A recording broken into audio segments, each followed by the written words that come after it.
Aleluia. A graça e a paz do Senhor Jesus, amém, irmãos? Que bom que você está aqui. Não sei se você já comentou que está perto de você aí. Fala boa noite, que bom que você está aqui. Aleluia. Pergunta para ele se ele vem sempre. Fala, se você não vem sempre, tem que vir sempre. Amém? E falando em vir sempre, amanhã, só reforçando o aviso para os homens. Cadê os homens de oração aí? Aleluia. Ó, rapaz. Não sei se os homens falaram forte ou se aumentou o número de homens que vão estar orando aqui. Mas 5:30 da manhã, amém? Vai ser uma grande bênção em nome de Jesus. Bem, agora sim, nós vamos para a palavra do Senhor. A minha ficha está aqui, estou até precisando trocar ela, está até meio manchadinha aqui. Minha ficha da oração. Abra sua Bíblia em Cântico dos Cânticos de Salomão. Vamos começar no capítulo 1. No verso 1, depois a gente vai para o 5. A partir do verso 1 está escrito: Cântico dos Cânticos de Salomão. Beija-me com os beijos de tua boca. É a esposa, a noiva dizendo: porque melhor é o teu amor do que o vinho. Suave é o aroma dos teus ungüentos, como unguento derramado é o teu nome. Por isso, as donzelas te amam. Leva-me após ti, apressemo-nos. E o rei me introduziu nas suas recâmaras. Amém? Por um instante, sentado como você está, coloque a mão no seu peito, no seu coração, feche seus olhos, repete a oração logo após mim, diga assim: Pai, que o teu Santo Espírito toque o meu coração nesta noite, com a tua palavra, para que eu seja reconquistado, mais uma vez, pelo teu amor, porque nós fomos chamados, separados, designados para ti, para o Senhor somente. Amém. Amém. Veja, meus irmãos, hoje pela manhã, acabou que eu não compartilhei a palavra que eu tinha preparado, e eu vou fazer a mesma coisa. Embora, como eu tenho um pouco mais de tempo, eu vou acrescentar um pouco mais. E eu quero mostrar para você, aqui a partir do verso 1, volta no verso 1, por gentileza aí, Jonas, isso. Veja o primeiro verso desse livro, amém? Que eu não sei se você sabe, mas o livro Cântico dos Cânticos, ele foi um livro perseguido. De tempo em tempo tem essa perseguição, né? Então as pessoas questionando o motivo desse livro, porque ele tem trechos, né, de teor realmente relacionado à intimidade, né, sexual entre homem e mulher. E ele foi escrito literalmente para isso. Foi escrito por Salomão. E nós temos, e essa é a riqueza de você ter uma Bíblia impressa, tá bom? Olha para cá para você ver. Quer ver? Deixa eu abrir aqui, onde tem aqui as duas páginas, vamos assim dizer. Essa é a riqueza de você ter uma Bíblia impressa, de papel. Normalmente, as Bíblias eletrônicas, elas excluem ou removem esses títulos que separam trechos entre versículos. Está vendo? Então, na nossa Bíblia mesmo eletrônica ali, não aparece, né? Depois do verso 2, caiu de novo esse negócio. Tinha caído de manhã, caiu de novo. Está aqui. É tipo um marcador que eu uso aqui também. Então, entre o verso 1 e o 2, era para ter um subtítulo ali. Está vendo? O Cântico dos Cânticos de Salomão é o verso 1. Aí a parte de baixo está escrito: beija-me com os beijos da tua boca, porque melhor é o teu amor do que o vinho. Aí o que você pode pensar? Fala, não, Salomão disse isso. Mas não é. Quando você tem a Bíblia impressa de papel, está escrito que foi a esposa que disse isso. Entendeu? Você tem que ler todo o capítulo para você entender essa diferença. Então, a maior parte das Bíblias eletrônicas, né, salvo uma ou outra, né, mas a grande maioria, eu falo porque eu tenho, olha, de versões, né, eu devo ter aí talvez umas 20... Não, em português não dá isso tudo, não. Mas em português eu tenho mais de 10 versões bíblicas eletrônicas. E eu só me lembro de uma que tem esses trechos aqui. Mas eu estou explicando tudo isso para você para chegar no seguinte ponto. Deixei o verso 1 e 2 como está mesmo. Primeiro, Salomão, ele começa dizendo no verso 1, Cântico dos Cânticos de Salomão. Você deve se lembrar da história de Salomão. Então, Salomão foi o homem mais sábio que pisou nessa terra. Claro que fora o próprio Senhor Jesus Cristo. Amém? Então, nunca teve, nem nunca haverá alguém que tenha recebido tanta sabedoria da parte de Deus, segundo a própria palavra, como Salomão. Salomão, ele teve uma sabedoria distinta. Nenhum outro homem de Deus, né, da história, né, do povo judeu, nenhum homem de Deus, né, teve tanta sabedoria como Salomão. Ninguém, nunca, jamais. E Salomão, ele escreveu canções. Só que teve uma canção que Salomão escreveu, que é justamente esse livro. E por isso que começa dessa forma: Cântico dos Cânticos de Salomão.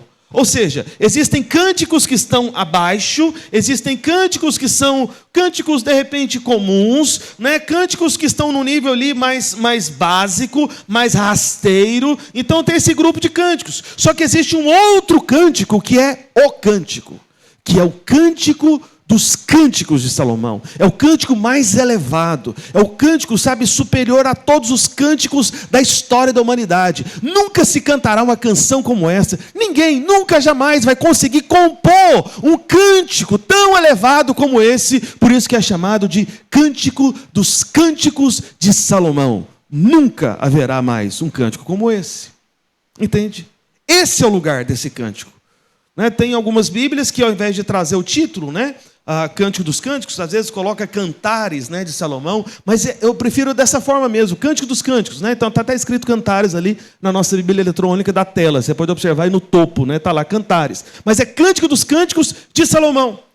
E uma vez que Salomão coloca primeiro esse verso, logo em seguida existe a fala da esposa. E essa esposa, dependendo da sua Bíblia impressa de papel, ao invés de estar escrito esposa, de repente está escrito noiva. Porque significa tudo isso. Então essa primeira fala, depois dessa primeira frase de Salomão, então a primeira frase realmente fazendo referência a Salomão, é Cântico dos Cânticos. Só que depois ali, a partir daquela palavra beija-me, na verdade é a mulher falando, é a esposa, é a noiva falando. E entenda uma coisa, o próprio apóstolo Paulo disse na carta aos Romanos que tudo, né, porque dele, por meio dele, para ele são todas as coisas. É tudo sobre o Senhor Jesus Cristo. Você está me entendendo? A Bíblia não é um livro sobre a minha vida e a sua vida. A Bíblia é um livro onde nós encontramos o Senhor Jesus Cristo. É tudo para que Cristo seja visto. E uma vez que você tem esse entendimento, não é complicado você descobrir como Cristo é revelado em Cântico dos Cânticos. Então, como que Cristo é revelado em Cântico dos Cânticos? Ele é revelado na figura do noivo. Do noivo.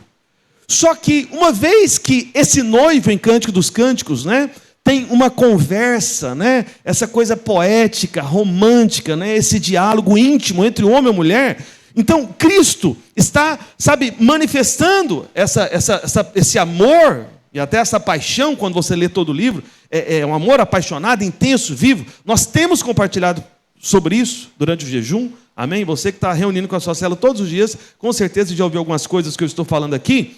Mas, o que acontece? Então nós temos o esposo, mas nós temos a esposa. Nós temos a mulher, nós temos a noiva. Então, Salomão escreveu esse livro para ele ser o esposo, e a esposa é a Sulamita.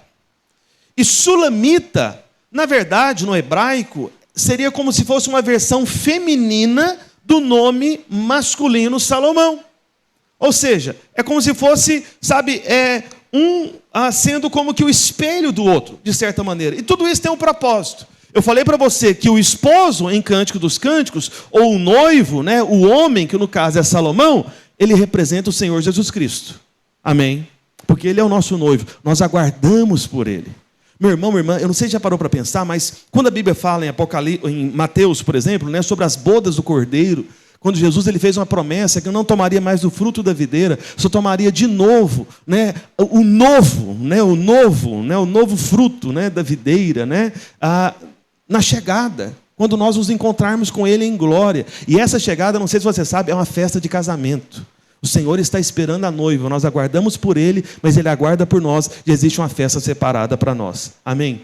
Então o Senhor Jesus Cristo é representado por esse homem, pelo noivo, pelo esposo aqui no livro. E aí, quem é essa mulher? Que no caso aqui seria Sulamita, no sentido literal, mas ela representa quem nessa história? Representa a igreja.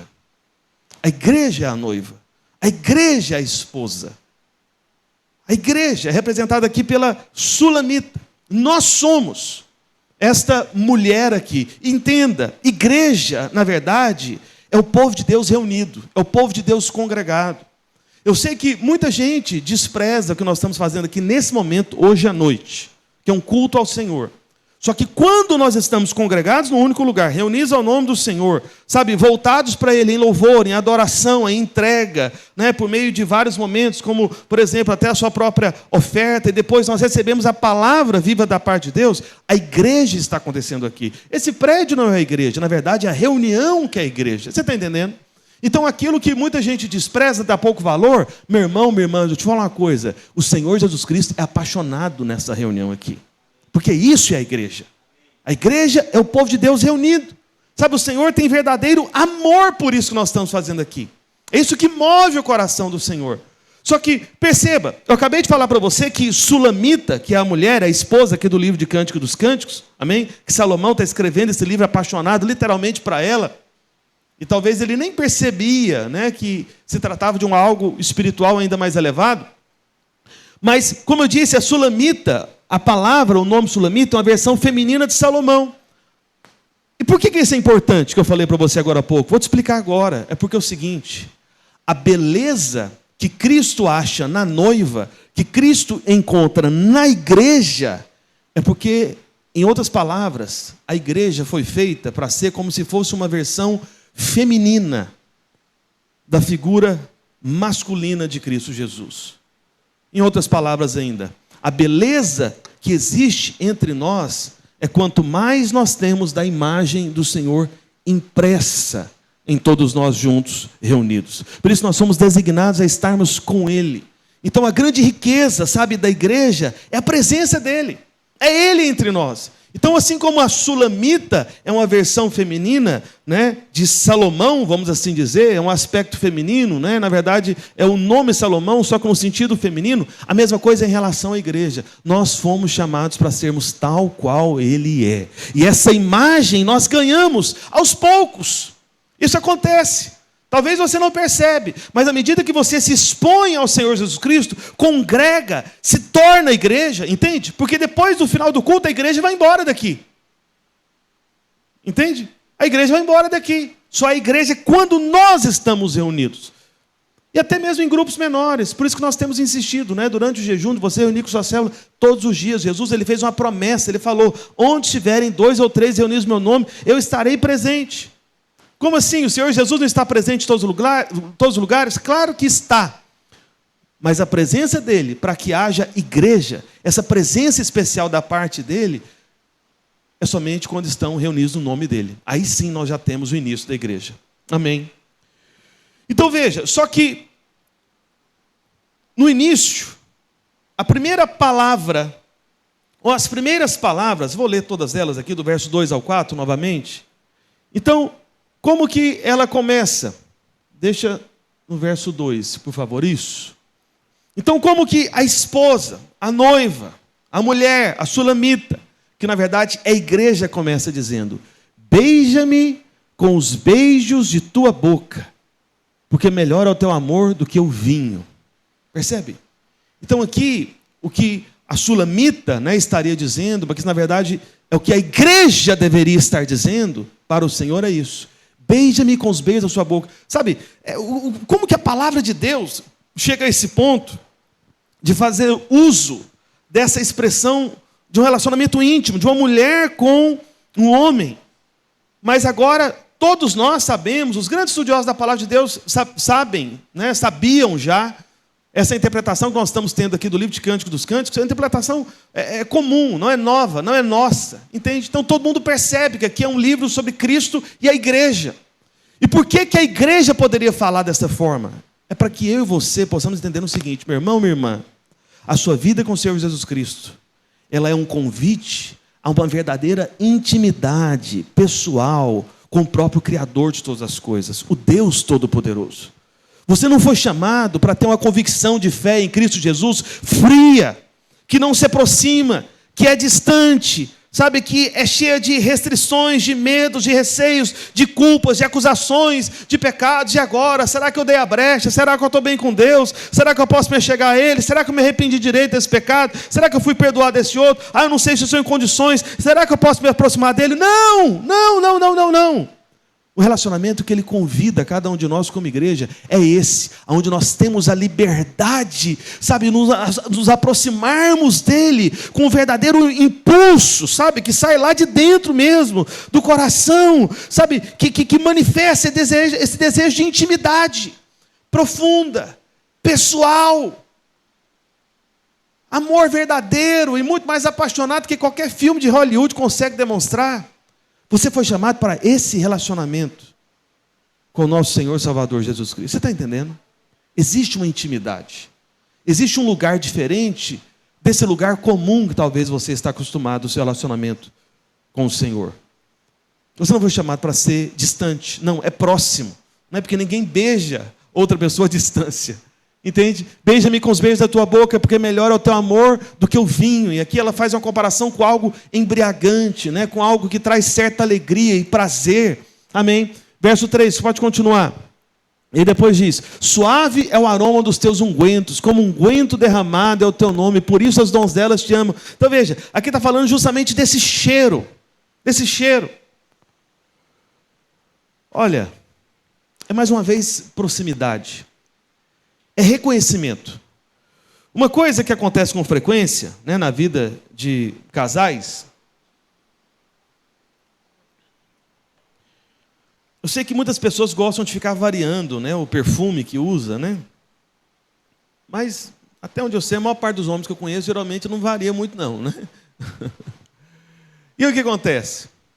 Se o homem tem uma mulher apaixonada por ele, e de repente por alguma razão ele se ausentou, por uma viagem, algum compromisso, quando a mulher está no ambiente e um outro homem passa com aquele cheiro, né, com aquele aroma, aquela mesma fragrância, o que acontece? Ela lembra na hora. Opa, isso é o cheiro dele. Na verdade, não é assim que acontece.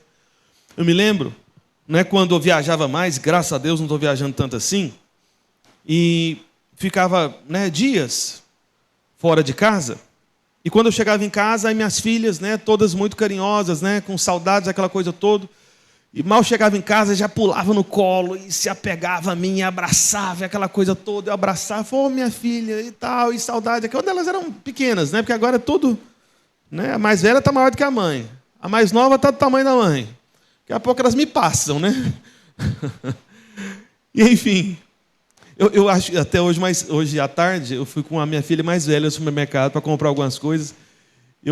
Eu desconfio que pela cara da pessoa do caixa, pela reação assim, quando ela falou papai, né, ela olhou assim, eu acho que estava até supondo que não era relação de pai e filha, sabe? Olhou assim, papai, a pessoa deu uma olhada assim, falou, opa, me senti até mais jovem, né?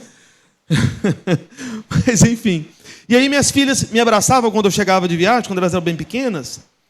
E aí depois de um tempo, quando a Ludmila se aproximava delas, eu lembro da Ludmila perguntando para elas, falou, filha, você estava abraçando seu pai? Aí elas perguntavam, mas por que, mamãe? Falando, porque você está com o cheiro dele. Você está entendendo? Então essa coisa do aroma tem justamente, mais uma vez, é uma ênfase dessa intimidade. Qual é o cheiro do Senhor? Você tem um cheiro do Senhor? Sabe, esse perfume que o Senhor emana. E Paulo vai falar sobre isso em 1 Coríntios, né, que nós podemos exalar o bom perfume de Cristo. Você está entendendo?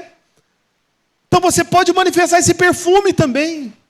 Então você tem que estar, sabe, esse é o convite de Cântico dos Cânticos. Beija-me com os beijos da tua boca. Olha o teu cheiro, os seus ungüentos, o aroma.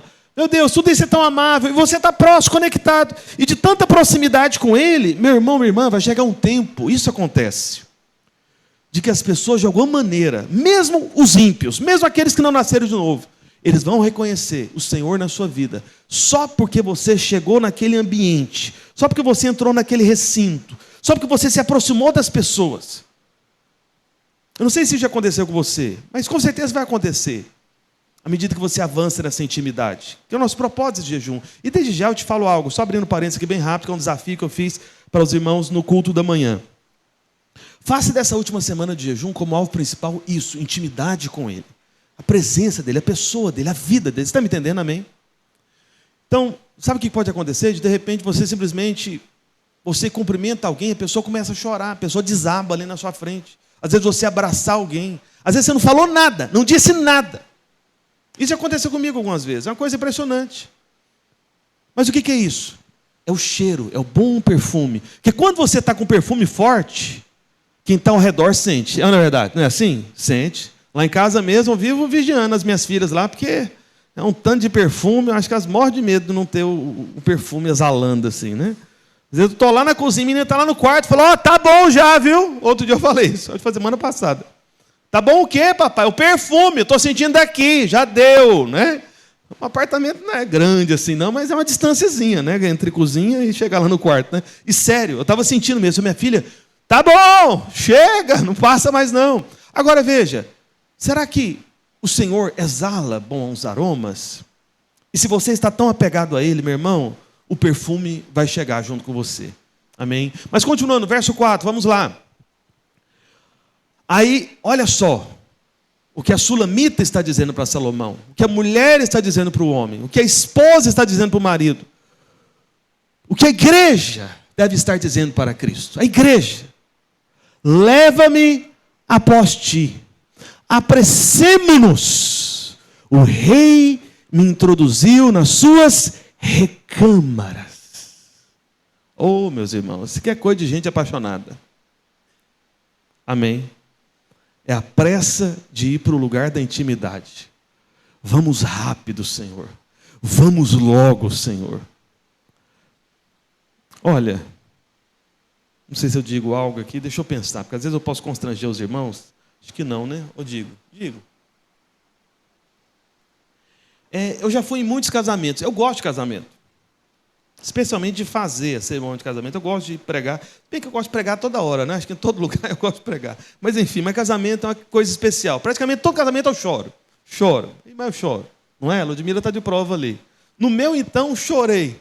Ela ficou tão preocupada, tadinha, pensando, gente, será que ele se arrependeu? Não quer casar mais? O que aconteceu que esse homem não para de chorar?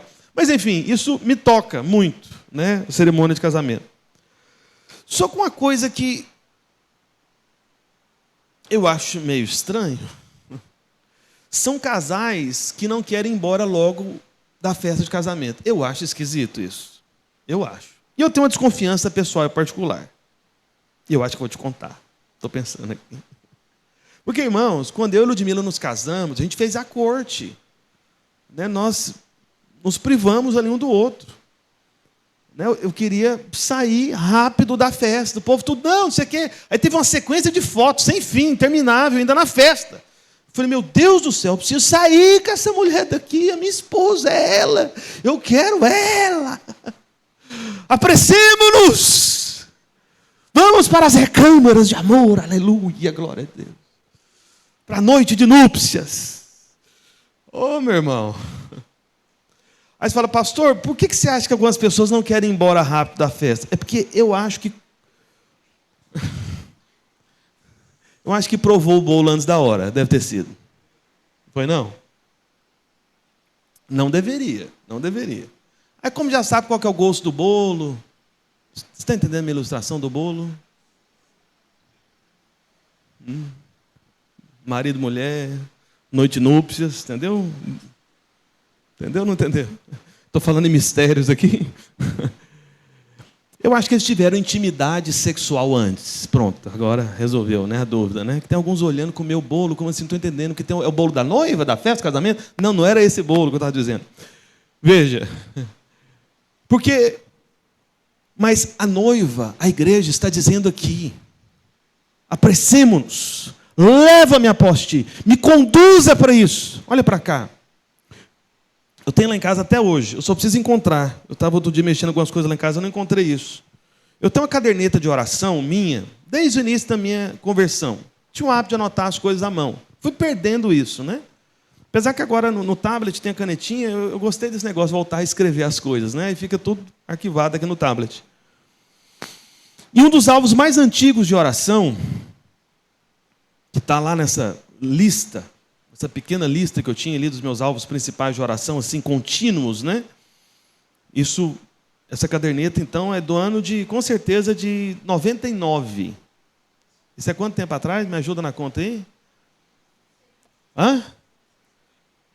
26, né? 26 anos atrás, então quase 3 décadas, né? E um dos alvos de oração que eu tinha lá era o seguinte: não parar de chorar na presença de Deus. Porque eu lembro que eu ouvi falar isso. Uma vez, um crente, dentro do prédio da igreja, no culto, me procurou, que me via chorando no culto, na hora do louvor, às vezes na hora da palavra e tal. E um crente, foi conversar comigo. Falou: olha, eu estou sempre nesse mesmo local aqui do prédio da igreja, lá em Goiânia, na nossa igreja. E eu vejo que você chora sempre, né? No louvor e tudo, né? Na adoração, às vezes na palavra também e tudo. Está tudo bem com você? Eu falei: rapaz, tá bem, estou bem demais. Entendeu? Estou muito bem. Eu falei: mas é porque eu fiquei um pouco preocupado. Mas você é novo convertido? Tem pouco tempo? Eu era novo convertido e tal. Eu falei: não, tem pouco tempo. Ah, é assim mesmo. Mas depois passa. Quando eu vi aquilo, eu falei: gente, voz do diabo esse negócio. Não é de Deus, não. Na hora eu percebi. E o sujeito era crentossauro, sabe? Desde a época do Neolítico, Paleolítico, né? Tempos atrás, de fé. E eu era um novo convertido ali. Aí ele falou que era normal no começo, depois passava. Eu quero dizer, sim, você pode perguntar o testemunho da minha esposa. Não parei de chorar. Entendeu? Não parei de chorar. Eu orei por isso, porque a grande preocupação do meu coração era, e deve ser a preocupação do seu coração, e é a preocupação de Deus em relação ao seu coração, porque o que está escrito aqui em Cantares, ou Cântico dos Cânticos, capítulo 1, verso 4, é o que a igreja deveria continuamente estar dizendo para o noivo: apressemo-nos, leva-me de volta às tuas recâmaras, o lugar íntimo, eu e o Senhor, nós dois juntos. Sabe aquele lugar da intimidade que você não quer sair de lá mais? Por causa da presença viva dele, você percebe o toque dele, é algo seu e dele. Deixa eu te falar, meu irmão, minha irmã, deve existir uma vida secreta entre você e o Senhor, que ninguém entra e ninguém sabe. E essa vida secreta deve ser o melhor da sua vida.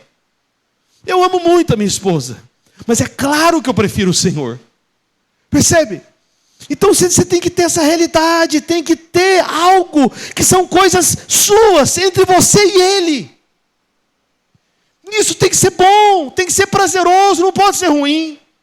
Eu sei que a oração muitas vezes é difícil, aquele lugar frio, parece que você está falando sozinho, parece que não acontece nada. Mas, meu irmão, se tem tempo, sabe, dias, semanas, meses, meu Deus do céu, que você não vai para essa recâmara, para esse lugar de prazer, onde você às vezes até perde a hora, porque você está ali junto com Ele, e a presença dEle é viva, e você percebe. Ô, meu irmão, a sua fé, o seu relacionamento com o Senhor, não pode ser apenas a sua disciplina do final de semana, uma convicção mental só da sua cabeça. Porque é impossível alguém dizer, sabe, que crê no Criador soberano, que é vivo, verdadeiro, presente, mais real do que essa cadeira que você está sentado. E você vai dizer que isso nunca toca você, nunca comove você, nunca te mexe por dentro. Entendeu? E se torna algo embriagante, apaixonante. Veja as comparações que a Sulamita, né, que na verdade Salomão que escreveu aqui, fazendo essa referência, Sulamita, está fazendo, fala do vinho, de algo que te embriaga, que é algo que muda você. Mas, e depois continua, o rei me introduziu nas suas recâmaras. É só você querer ir, que ele te introduz, amém? Queira um pouquinho, insista um pouco, ele vai te levar para lá, para esse lugar, amém? Aí depois diz, em ti nos regozijaremos, e nos alegraremos, do teu amor nos lembraremos. Está vendo? Você precisa de alegria, você precisa de regozijo, é nele. Eu sei que você fica pensando que a sua alegria é quando tiver mais dinheiro. Eu sei que você fica pensando que a sua alegria é quando conseguir a casa própria, de repente quem não tem. Eu sei que você fica pensando que a sua alegria vai ser quando você viajar para aquele lugar dos sonhos. Enfim. Não, é Ele, é Ele. É claro que você pode desfrutar dessas alegrias terrenas, né, cotidianas aqui da vida humana, do relacionamento de marido e mulher, tudo isso é muito bom. Mas existe um outro lugar de regozijo. Esse lugar é uma pessoa. É o Senhor. É o que a noiva está dizendo, o que a igreja deve dizer. Então, do teu amor nos lembraremos. Você se lembra do amor do Senhor? Se lembra? Qual foi o seu último momento íntimo em que realmente você se derramou, se quebrantou, chorou? que as suas emoções realmente foram tocadas, que o seu coração realmente, sabe, aconteceu algo, você percebeu o toque, você fala, gente, é o Senhor, Ele está aqui comigo. Qual foi a última vez? Quando acontece, você lembra. É o que a noiva está dizendo, é o que a igreja deve dizer. Do teu amor nos lembraremos mais do que do vinho. Não é sem razão que te amam. Existe uma razão para amar. E a razão está vinculada a essa intimidade. É o que a Sulamita está dizendo, é o que a noiva, a igreja, nós deveríamos dizer. Continuando no verso 5. Aliás, é só até o verso 4 mesmo que eu queria ler. Acabou, deixa eu ver aqui. Isso, é só o verso 4. Agora vamos para o capítulo 5. Que é onde eu quero me deter um pouco mais. E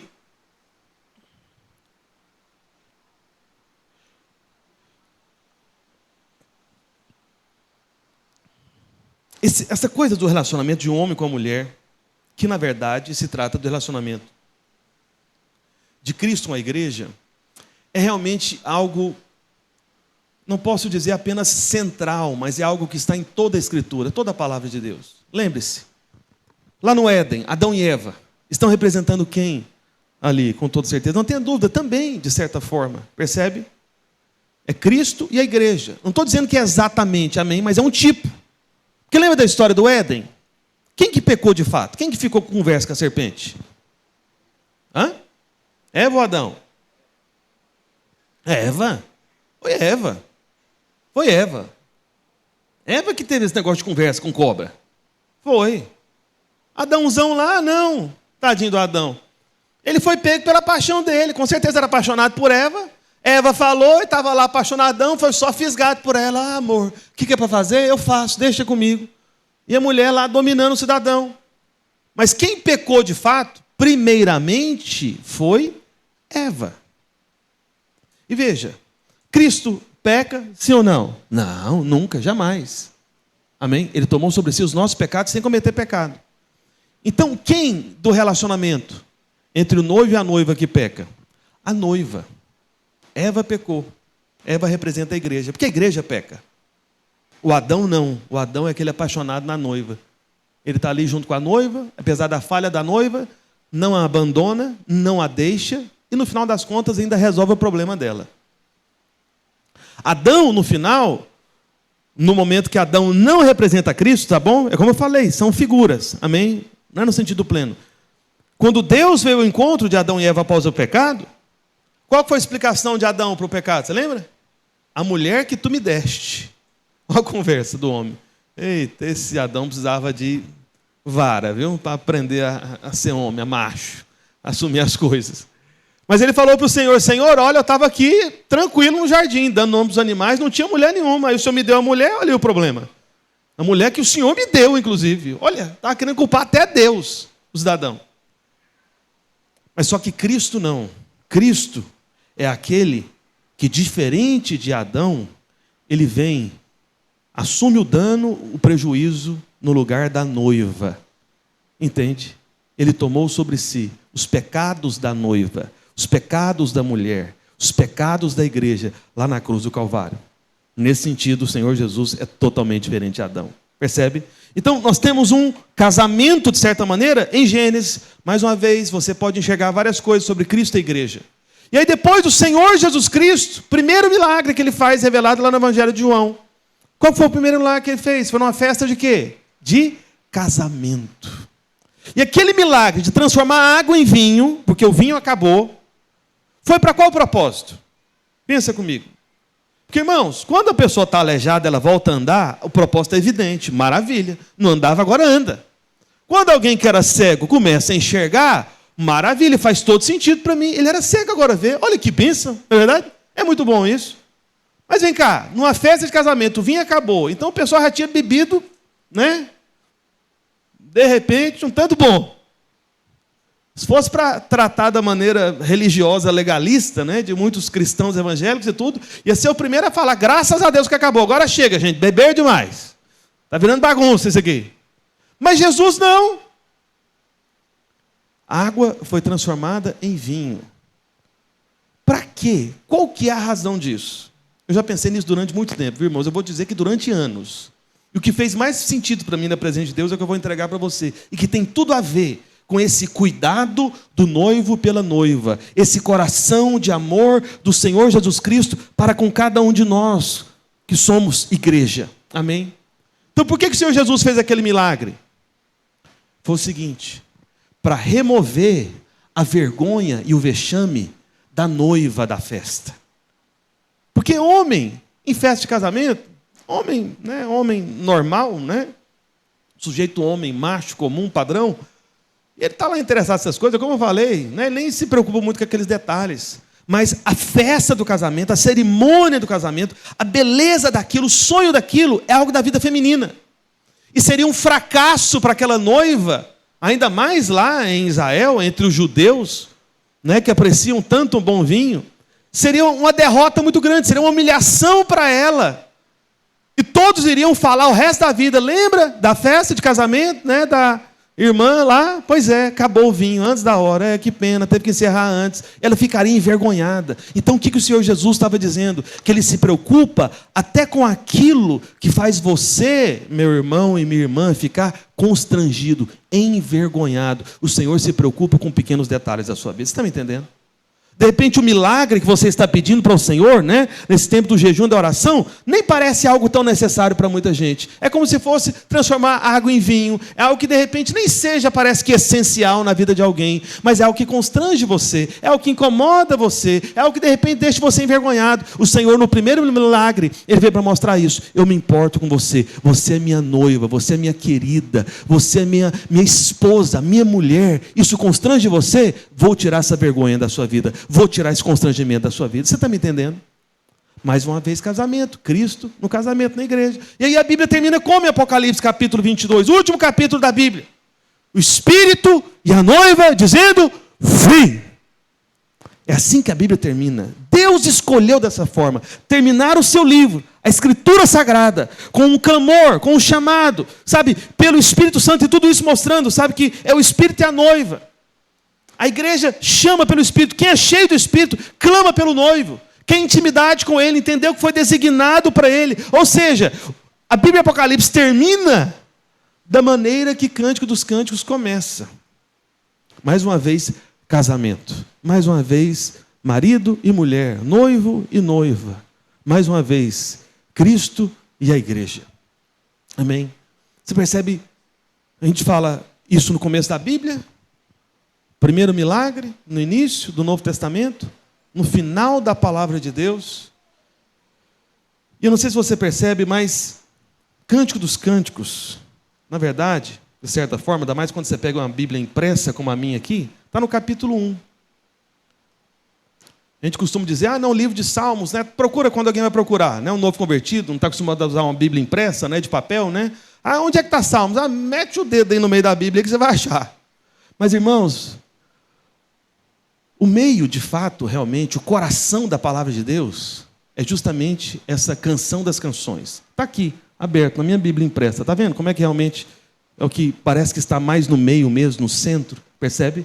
É porque isso está no centro do coração de Deus, esse relacionamento seu com Ele. E uma coisa que nós falamos para os irmãos com frequência, queria já chamar o irmão para o teclado aqui, por favor. Existe um dos princípios mais básicos ou fundamentais da interpretação da Escritura, da Palavra de Deus, é chamado o princípio da primeira menção. O que significa, pastor? A primeira vez que algo é mencionado na Bíblia, isso define em linhas gerais todas as outras vezes que aquilo for mencionado. Entendeu isso? É o princípio da primeira menção. Então, se você quer entender algo a respeito de amor, procure a primeira vez que a Bíblia fala de amor. Entende? Procure a primeira vez. Ou as primeiras vezes também, amém? Se aplica geralmente a primeira ou as primeiras vezes, vamos assim dizer. Amém? Está claro para os irmãos? E aí o que acontece? Não sei se você sabe, mas a primeira menção de amor na Bíblia é sobre o amor do pai pelo filho, que está lá em Gênesis capítulo 22, depois você pode ler. Então foi no momento que o Senhor falou para Abraão: toma teu filho, teu único filho Isaque, a quem amas. É a primeira vez que aparece a palavra amor. Então, o amor do pai pelo filho. E Abraão e Isaac, você sabe da história. Abraão, de fato, sacrificou Isaac, sim ou não? De fato, matou seu filho em sacrifício a Deus, sim ou não? Não. Mas essa história de Abraão e Isaac é para falar de uma outra história maior, uma história verdadeira, onde existe um pai que, de fato, imolou o próprio filho, sacrificou o próprio filho pelo meu e pelo seu pecado. Você está entendendo? Então, a primeira menção de amor na Bíblia está relacionada à morte do Senhor Jesus Cristo, que foi colocado no altar de Deus para que o próprio Pai o imolasse. Você está me entendendo? Então, a história de Abraão e Isaac é apenas uma ilustração, apenas um reflexo disso. Então, essa é a primeira menção de amor na Bíblia. Só que, como eu disse para você, a primeira menção, dá uma noção geral. Então, isso que é a prova de amor. Por isso que Paulo disse em Romanos, que Deus prova o seu próprio amor por nós, tendo Cristo morrido pelos nossos pecados. Essa é a prova. Amém? É a obra da cruz. Ele sofreu no nosso lugar. Ele morreu de fato. Amém? Só que, como eu disse, não é apenas a primeira vez, mas as primeiras vezes. Porque existe uma segunda menção de amor na Bíblia. A primeira é relacionada a Abraão e Isaac, que na verdade é relacionada ao pai e ao filho, porque o filho de fato foi sacrificado no nosso lugar, por amor à noiva. Amém? Por amor a nós. E a segunda menção, pastor? A segunda menção de amor na Bíblia são 2 capítulos a seguir em Gênesis, Porque Gênesis é o livro dos começos, As sementes de toda a palavra de Deus são semeadas nesse livro e depois elas crescem até Apocalipse. Amém? E aí, em Gênesis 24, depois você pode conferir a respeito do servo de Abraão. Eu não tenho tempo de abrir com você, mas depois você pode conferir. Então, Abraão enviou um servo. A Bíblia não fala o nome do servo, mas esse servo ele teve um propósito. Ele foi buscar uma esposa para o seu filho. Uma mulher para Isaac. Essa foi a missão desse servo. Está em Gênesis capítulo 24. E aí, o que acontece? Esse servo sem nome, na verdade, ele tem um nome. A Bíblia não fala o nome. Mas todas as vezes que você encontra alguém importante na palavra de Deus, vinculado ao cumprimento de um propósito, normalmente esse sem nome é o Espírito Santo. Porque o Espírito Santo ele está por detrás, sabe, das circunstâncias. Às vezes você não vê o Senhor se movendo. O Espírito Santo é esse servo. Entende? E o Espírito Santo foi enviado pelo Pai. Abraão representa o Pai. O Espírito Santo foi enviado pelo Pai para encontrar uma esposa para o filho. Isaac representa o Senhor Jesus Cristo. Por isso que um dos nomes de Deus é Deus de Abraão, Isaac e Jacó. Abraão representa Deus o Pai, Isaac representa Deus o Filho e Jacó representa o Espírito Santo. Tá bom? Mas perceba nessa história aqui de Gênesis 24. Abraão, que representa Deus o Pai, envia o seu servo sem nome, que o Espírito Santo se oculta. Você não vê, você não percebe, mas ele está se movendo. Ele está coordenando as circunstâncias para cumprir o propósito do Pai na sua vida. Alguém pode dizer amém? E aí o servo de Abraão é enviado para achar uma esposa para Isaac, para o filho. Olha para cá, meu irmão. Quantos aqui creem, que o Espírito Santo está entre nós? Amém? E desceu da parte do Pai, desde o dia do Pentecostes, aqui na terra. Você crê nisso? Para que o Espírito Santo foi enviado? O Espírito Santo foi enviado para procurar e preparar uma noiva para o filho. O Espírito Santo está preparando nós, a igreja, como a noiva de Isaac, como a esposa do filho do Senhor Jesus Cristo. Você está me entendendo? Que tudo no final das contas vai se convergindo nessa questão romântica do amor. Beija-me com os beijos da tua boca, leva-me às tuas recâmaras. Por isso que você foi designado para estar com Ele. Esse texto que nós dizemos aqui é Marcos 3,14. Que Jesus separou os discípulos e Ele fala que o primeiro propósito foi esse. E os designou para estarem com Ele. Você foi chamado para esse lugar, meu irmão, minha irmã. Esse lugar com Ele. Então a segunda referência de amor. A primeira fala, em outras palavras, sobre o que nós celebramos. Todos os cultos durante o jejum. Amém? Que é o pão e o cálice. É a obra do Senhor. É a prova de amor. Mas uma vez que você entrou nessa aliança, agora você é a noiva. E aí tem a segunda menção. A segunda vez que se fala de amor é desse relacionamento. E lá em Cantares, ou Cântico dos Cantos, capítulo 5, isso eu quero ler com você, nós já estamos quase encerrando.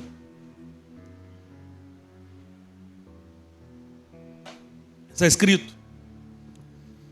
E aqui começa com o esposo, Não tem ali, tá bom? Eu vou contar para você, porque não tem na nossa Bíblia eletrônica. O verso primeiro, que é bem grande, Está escrito: Já entrei no meu jardim, minha irmã, noiva minha. Percebe? A igreja é irmã do Senhor, nós somos irmãos do Senhor, amém? Só que ao mesmo tempo é noiva, amém? Então Salomão falando para a sulamita, o esposo falando para a esposa, para a sua mulher, o noivo para a noiva, Cristo para a igreja, para nós, amém? Já entrei no meu jardim, minha irmã, noiva minha, colhi a minha mirra com especiaria, comi o meu favo com mel, bebi o meu vinho com leite. Comei e bebei, amigos, bebei fartamente, ó amados. Só que aí agora vem a fala da esposa, da mulher, da noiva, da sulamita, da igreja. A nossa fala, as nossas palavras. Aí ela vai e diz: eu dormia, mas o meu coração velava. Eis a voz do meu amado que está batendo. Lembra Jesus contando no final do Evangelho de Mateus sobre a parábola das virgens? Tinham virgens que estavam atentas, que ouviram a voz do noivo chegando. Amém. Que nós sejamos essas virgens, amém? Continuando. E agora é o esposo, agora é a fala do esposo, a partir daquela palavra abre-me ali. Agora é o Senhor falando. Salomão, o homem, o noivo, Cristo. Amém? Abre-me, minha irmã, querida minha, pomba minha, imaculada minha, porque a minha cabeça está cheia de orvalho, os meus cabelos das gotas da noite. Então o Senhor está pedindo para abrir. E a mesma coisa o Senhor está pedindo hoje. Olha para cá. Porque talvez você possa se questionar: pastor, por que eu não tenho mais esses encontros, né, embriagantes, maravilhosos, quebrantados da presença do Senhor, onde eu tenho certeza que Ele está ali, ministrando no meu coração, esses momentos marcantes, sabe, tão impressionantes. Por que eu não tenho? Porque falta você abrir. Lembra? Em Apocalipse o Senhor também fala. Ele fala para a igreja de Laodiceia: eis que estou à porta e bato. Ele está batendo na porta. Então você tem que abrir, você tem que querer. Amém? Você abre como? Querendo. Tendo essa iniciativa, como a gente leu agora há pouco no capítulo 1. Vamos, Senhor, apressemos-nos. Vamos para a recâmara, vamos para esse lugar. Só que aí no verso 3 diz: já despi a minha túnica, hei de vesti-la. Agora é a mulher falando, é a noiva, a esposa, a sulamita. Amém? E de certa maneira a igreja. Mas essa não é uma fala boa, daqui a pouco eu te explico. Vamos lá. Já despi a minha túnica, hei de vesti-la outra vez, já lavei os pés, tornarei a sujá-los. O meu amado meteu a mão por uma fresta, e o meu coração se comoveu por amor a ele. Isso aqui, oh meus irmãos, veja. Meu coração se comoveu. Qual foi a última vez que o seu coração se comoveu por dentro? De amor por ele. Aquilo, sabe, a presença dele se manifestou na sua vida. E veja, eu não estou falando de uma experiência pentecostal, algo do tipo. Não, algo íntimo mesmo, você e ele. O coração é movido, comovido. Só que aí o que aconteceu? Ela demorou para abrir. No verso 5 está escrito: levantei-me para abrir ao meu amado, e as minhas mãos destilavam mirra, os meus dedos mirra preciosa sobre a maçaneta do ferrolho. Abri ao meu amado, mas já ele se retirara e tinha ido embora. A minha alma se derreteu. Quanto antes ele me falou, busquei e não achei, chamei e não me respondeu. Ela demorou para abrir. Isso, na verdade, é uma descrição da dinâmica da nossa intimidade com o Senhor. Tem momentos na sua vida que você vai ter a sensação de que o Senhor foi embora. Tem momentos na sua vida que você vai ter a sensação de que o Senhor não está mais presente. Entende? Mas você tem que continuar a ler para entender o que aconteceu. E uma vez que você perde essa intimidade com Ele, uma vez que você demora para abrir a porta, porque o que o texto diz aqui no começo, como eu li para você, no verso 3? Que ela estava tipo com as roupas de dormir. Ela falou: eu vou levantar de novo. Vou ter esse trabalho, esse esforço, vou sujar os meus pés. Novamente, já estou deitada, agora tem que abrir a porta para ele. Sabe, ela ficou enrolando ali e perdeu. Isso tudo para mostrar que muitas vezes nós, meus irmãos, recebemos a batida na porta. Só que você fica enrolando. É aquela preguiça, é aquela indisposição. Não, outra hora eu faço isso. Não, outra hora eu vou. Não, outra hora eu dedico a ele. Entende? E foi o que aconteceu, ela perdeu. E além de ter perdido isso, olha o que aconteceu ainda no verso 7. Encontraram-me os guardas que rondavam pela cidade, espancaram-me e feriram-me, tiraram-me o manto, os guardas dos muros. O que aconteceu? Ela foi agredida. É isso que acontece com você, igreja, com cada um de nós, igreja. À medida que nós perdemos a intimidade do noivo com o Senhor Jesus Cristo, não entendemos mais que nós somos designados para estarmos com Ele. Você começa a ser agredido pelas circunstâncias ao seu redor, porque você perdeu essa intimidade. Você começa a sofrer, sabe, nas situações desse mundo caído, cujo príncipe é Satanás, disse o Senhor Jesus Cristo. Embora Deus continue rei e soberano, mas é assim. Só que aí ela não terminou a fala dela. A mulher, a noiva, a sulamita. Ela diz, o verso 8: conjuro-vos, ó filhas de Jerusalém, se encontrardes o meu amado, que lhe direis? Que desfaleço de amor. Oh, meus irmãos, eu não sei se já teve esse amor por alguém na sua vida, mas o convite da palavra de Deus é que, pelo menos pelo Senhor, você tem em algum momento. Desfaleço de amor. Desfalecer de amor, sabe, é quando a pessoa perde as forças. Eu vi uma cena tão linda, eu vi e chorei já na hora. Eu mostrei para a Ludmila. Que eram pequenos vídeos. Você vê, ao contrário que você imagina, eu choro muito, viu? Mas são pequenos vídeos da chegada, especialmente de militares que estavam cumprindo missões lá do Exército dos Estados Unidos da América, voltando para casa de surpresa para suas mulheres, para suas esposas, de surpresa. A mulher não sabia. Aí uma das cenas que eu achei assim mais impressionante, que eu acho que descreve justamente isso aqui, desfaleço de amor. Era um jovenzinho soldado, estava chegando em casa, aí a mulher dele, jovem, né? Não esperava. Aí, na hora que ele apareceu assim, e ela a viu, encontrou, viu que ele estava lá, porque pelo visto não esperava que ele chegasse. Irmãos, foi impressionante. As forças das pernas dela sumiram. Ela caiu, ela foi caindo assim na frente dele, abraçou ele aqui nas pernas. Ela desfaleceu de amor. Entendeu isso? Tanto amor envolvido naquilo.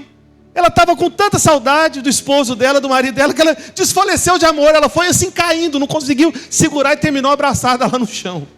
De tanta saudade, de tanta vontade de encontrar, de tanta vontade de vê-lo. E a sulamita está dizendo isso sobre Salomão. E você? Você tem saudade do Senhor? Você já desfaleceu de amor? Já ficou tempos e tempos com o coração apertado, sabe? No bom sentido, aquele nó na garganta, aquela sensação maravilhosa. Ah, Senhor. Esse é o chamado. A igreja precisa viver isso. Nós fomos chamados para esse lugar. E aí, agora tem um coro. Que é o teu amado mais do que outro amado, ó tu mais formosa entre as mulheres, falando sobre a igreja. Nós somos vistos como formosa no mundo espiritual. Que é o teu amado mais do que outro amado, que tanto conjuras. E aí ela começa a descrever. Esse trecho que eu vou ler rapidamente com você, eu expliquei praticamente todo ele, mais 90% dele, nos textos do rodízio da célula. Amém? Então eu não vou explicar nada para você, porque se você está aí na célula, você sabe a explicação, porque tem vários símbolos agora nesse texto que eu vou ler. Não vou explicar nenhum, que você deve ter visto na célula. Ah, eu não fui na célula, minha célula não reúne todo dia. Pois é, fala com o seu líder, com o seu pastor. Aí depois você pega o texto para você aprender. Eu vou chegar só no final para a gente concluir. Está escrito, o meu amado, verso 10. O meu amado é rosado e mais distinguido entre 10.000. Isso eu vou explicar. 10 na Bíblia significa o todo. Só que quando é 10.000... é como se a noiva estivesse dizendo, olha, ele é incomparável. Ninguém se compara a ele. Incomparável. Amém? E depois verso 11. Agora tem os símbolos, né? A sua cabeça é como ouro mais apurado. Os seus cabelos cachos de palmeira. São pretos como corvo. Os seus olhos são como das pombas. Junto às correntes das águas. Lavados em leite. Postos em engaste. As suas faces são como o canteiro de bálsamo, como colinas de ervas aromáticas. Os seus lábios são lírios que gotejam mirra preciosa. As suas mãos, cilindros de ouro embutidos de jacintos. O seu ventre como alvo marfim, coberto de safiras. As suas pernas, colunas de mármore, assentadas em bases de ouro. O seu aspecto como Líbano, esbelto como os cedros. Tudo isso já foi explicado em outras palavras, não vou explicar. Mas o que eu queria chegar é aqui no verso 16. Eu quero pedir para os servos virem aqui para frente com os elementos da ceia. Se algum dos pastores ou obreiros puder ajudar ali, não sei se tem mais bandejas para distribuir rápido. Aleluia. Vem aqui para frente, por favor. Isso. Vem aqui para frente, até no cantinho aqui. Isso, vamos posicionar aqui na frente. Nós vamos espalha aqui, minha gente. Pode chegar para cá. Chama aí, pastor Ronaldo. Pessoal, puxa a fila. Todo mundo fica bonitinho aqui na frente. Isso, venha. Chega mais, pastor Rafael, para o canto, para ficar todo mundo aqui. Isso, maravilha. Pode chegar, Deildo. Chega aqui, ó, perto do pastor Adriano. Deildo. Chega aqui perto do pastor Adriano aqui. Isso, aleluia. Quem mais vai ajudar a servir? Eu acho que tem ainda sobrando aqui. Cadê? Tem algum dos obreiros aí? Me ajuda aqui. Ah, não, pronto, já veio aqui. O futuro obreiro, aleluia. Ó, é isso que te digo. Ó, tem um no microfone aqui. Amém. Olha para cá. Nós estamos chegando no final da nossa reunião. Só que antes do momento da ceia, eu quero fazer uma oração. Nós vamos depois tomar a ceia do Senhor. Vamos cantar uma canção. Amém? Uma canção. Tá bom? Para você voltar a essa recâmara. E depois nós vamos encerrar. Amém? Então, eu quero que você fique em pé por um instante. Eu quero fazer uma oração de entrega da sua vida ao Senhor Jesus Cristo. Talvez tenha alguém entre nós que nunca entregou sua vida ao Senhor Jesus Cristo. Você vai fazer essa oração junto comigo. Todos nós faremos juntos para ninguém se constranger. Ou talvez você estava afastado dos caminhos do Senhor e está voltando. Essa oração é para você também. E se você fizer essa oração, entregando a sua vida a primeira vez para Jesus, ou voltando para os caminhos do Senhor, por favor, peço, por favor, me procure após o encerramento do culto, que eu quero conversar com você, orar por você mais uma vez. Amém? Amém? Então, coloca a mão no seu peito, no seu coração mais uma vez. Diga assim: Senhor Jesus, eu reconheço que Tu és o meu único e todo suficiente Salvador. Entra na minha vida, porque eu creio que o Senhor tomou sobre si todos os meus pecados, para que eu fosse aceito, perdoado e me tornasse um filho de Deus, por causa da Tua obra na cruz do Calvário. Amém. Se você fez essa oração pela primeira vez, você está entregando sua vida a Ele, e um verdadeiro milagre está acontecendo na sua vida. E se você estava afastado, você também me procure no final da reunião. Mas agora nós vamos distribuir os elementos da ceia. Você que já foi batizado numa igreja cristã evangélica pode receber. Nós vamos esperar todos receberem para depois a gente tomar juntos. Amém? Os elementos da ceia. Deixa no verso 16 de Cântico dos Cânticos, capítulo 5. Aleluia.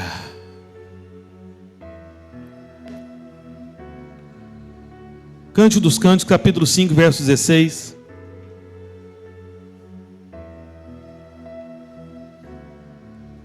Você que já recebeu os elementos da ceia, eu quero chamar você para ler junto comigo esse verso, em alta voz, amém? Você que já recebeu, vamos lá juntos, vamos lá? O seu falar é muitíssimo doce, sim, ele é totalmente desejável. Tal é o meu amado, tal o meu esposo, ó filhas de Jerusalém. Amém? Agora, somente as irmãs, né? Você que já está atenta aí, já recebeu os elementos da ceia, olha para cá. Eu quero que todas as irmãs leiam em alta voz, amém? Mais uma vez esse verso. Vamos lá? O seu...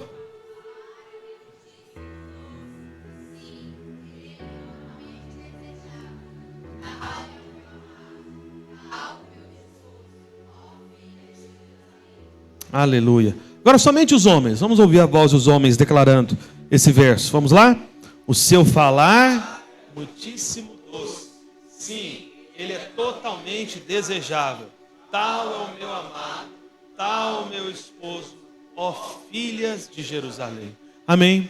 E agora sim, a voz da noiva, que é toda a igreja, homens e mulheres reunidos ao nome do Senhor. Vamos lá bem forte, uma última vez, vamos ler esse verso. O seu falar é muitíssimo doce. Sim, ele é totalmente desejável.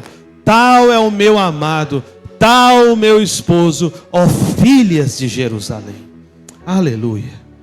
Antes da canção, nós vamos tomar a ceia do Senhor. Por quê? Eu vou te falar o porquê. Porque o pão e o vinho, o pão e o cálice, foram estabelecidos pelo Senhor, para que especialmente você sempre soubesse do seguinte: você tem livre acesso a Ele, Você pode chegar sem culpa de pecados, porque você já foi totalmente perdoado. Ele fez uma obra de sacrifício perfeita por você. Sobre você não há mais culpa e nem condenação. Você pode se achegar diante dele sem nenhum tipo de medo, vergonha, constrangimento, porque ele viu o meu, o seu, os nossos pecados e resolveu de uma vez por todas na cruz do Calvário. Você é totalmente aceito e perdoado no amado. Amém?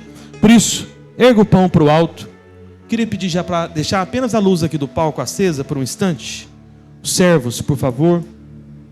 Erga o pão para o alto. Diga assim: este pão é o corpo do Senhor Jesus Cristo. Ao tomar este pão, eu estou declarando que o meu amado, o meu noivo, o meu esposo, não fez como Adão lá no Éden, colocando a culpa na sua mulher. O meu amado, o meu noivo, assumiu a culpa da noiva, a culpa da igreja, os pecados da sua esposa, que somos nós.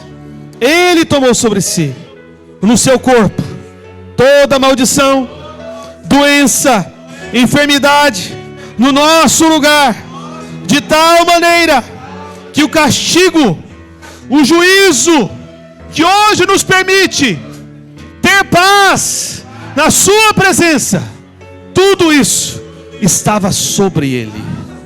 Aleluia. Amém.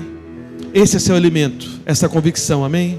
Agradeça ao Senhor pelo sacrifício, pelo que ele sofreu no corpo dele, e assim você coma do pão. Amém. Apenas coma o pão sozinho. Agradeça ao Senhor por alguns segundos, e em seguida nós vamos tomar do cálice.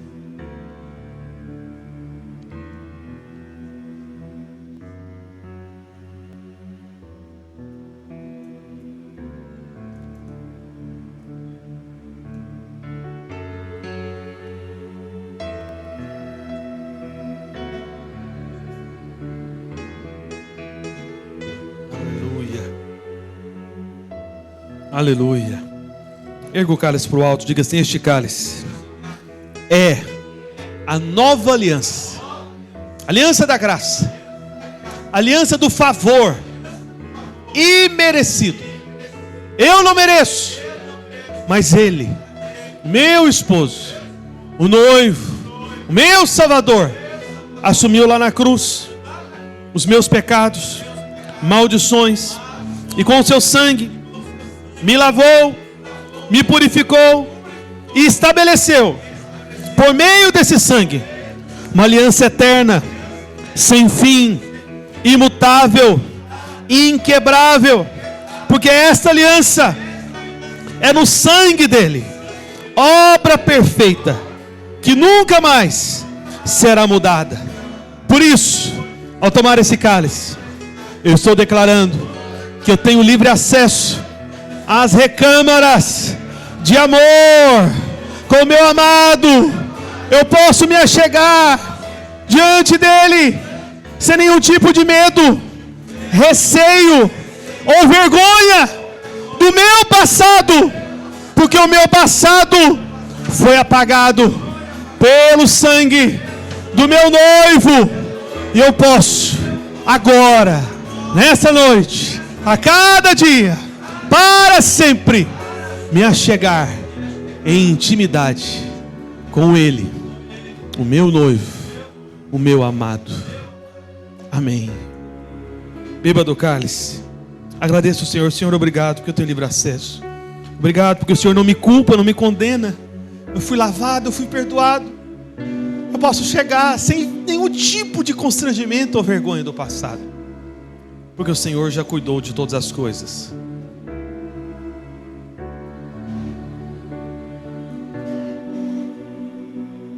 Aleluia.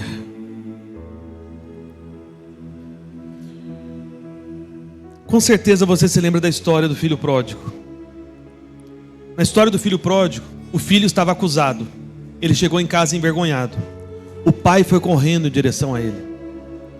Mas nós não somos filhos pródigos. Não. Nós somos como a noiva, que tem livre acesso ao noivo, que está dizendo: beija-me com os beijos da sua boca, porque o teu amor é melhor do que o vinho. Sabe, nós somos como a noiva, que diz no verso 16, olha o que ela diz: o seu falar é muitíssimo doce. Sim, ele é totalmente desejável. Tal é o meu amado, tal é o meu esposo, a filha de Jerusalém. O Senhor, meu irmão, talvez você não viu ainda, mas eu creio que o Senhor está começando a abrir os seus olhos, e de repente você começa a ver hoje ainda, nessa noite. Ele é mais desejável do que qualquer coisa que pode atrair você, o seu coração, nesse mundo, nessa terra. Nada se compara a Ele. Ele é muito mais desejável. Por isso, em pé, de olhos fechados, nós vamos orar por um instante, por alguns segundos, e em seguida nós vamos começar a ministrar ao Senhor. Queria pedir para apagar as luzes aqui do palco. Fala para o Senhor: Senhor, eu sei que Tu és mais desejável que todas as coisas, mas fala para o Senhor: Senhor, conquista de volta o meu coração, faz com que eu queira a Ti, faz com que eu deseje a Ti, em nome de Jesus. Aleluia. Não sei o que vi em mim para amar-me tanto assim, tanta paciência, tanta misericórdia, me fizeste desejável para Ti. Me escolheste antes que eu dissesse sim.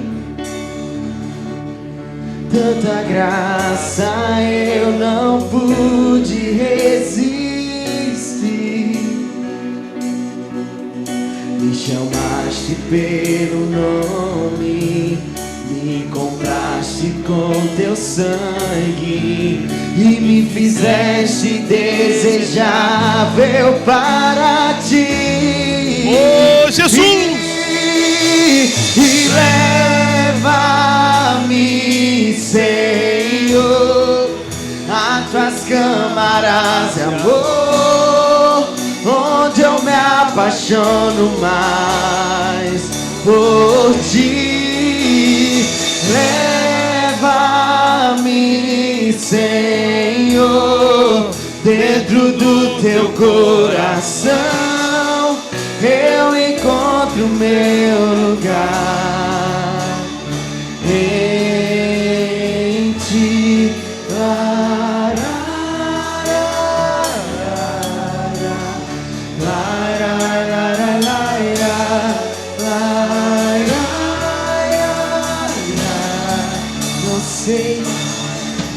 Não sei o que viu em mim para amar-me tanto assim,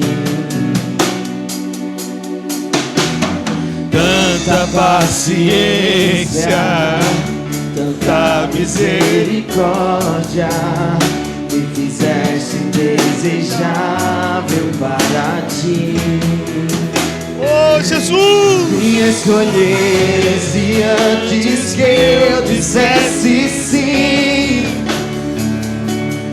Tanta graça eu não pude resistir. Me chamou pelo meu nome, me compraste com Teu sangue e me fizeste desejável para Ti. E leva-me, Senhor, a Tuas câmaras de amor, onde eu me apaixono mais por Ti. E leva-me, Senhor, dentro do Teu coração, eu encontro meu lugar em Ti. Leva-me e leva-me, Senhor,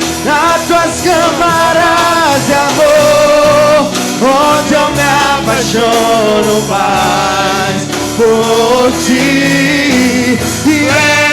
Leva-me, Senhor, dentro do teu coração. Eu encontro meu lugar em ti. Lai, lai, lai, lai, lai, lai,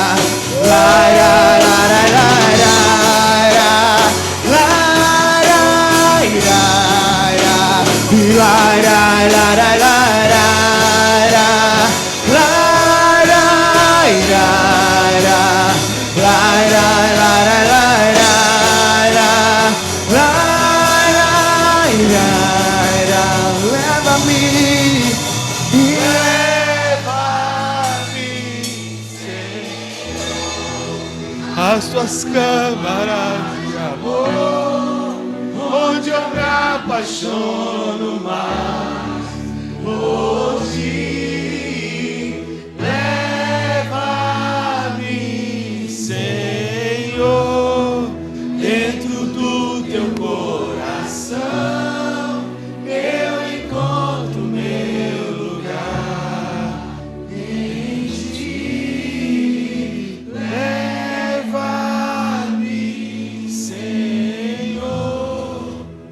Tuas câmaras de amor, onde eu me apaixono mais por ti.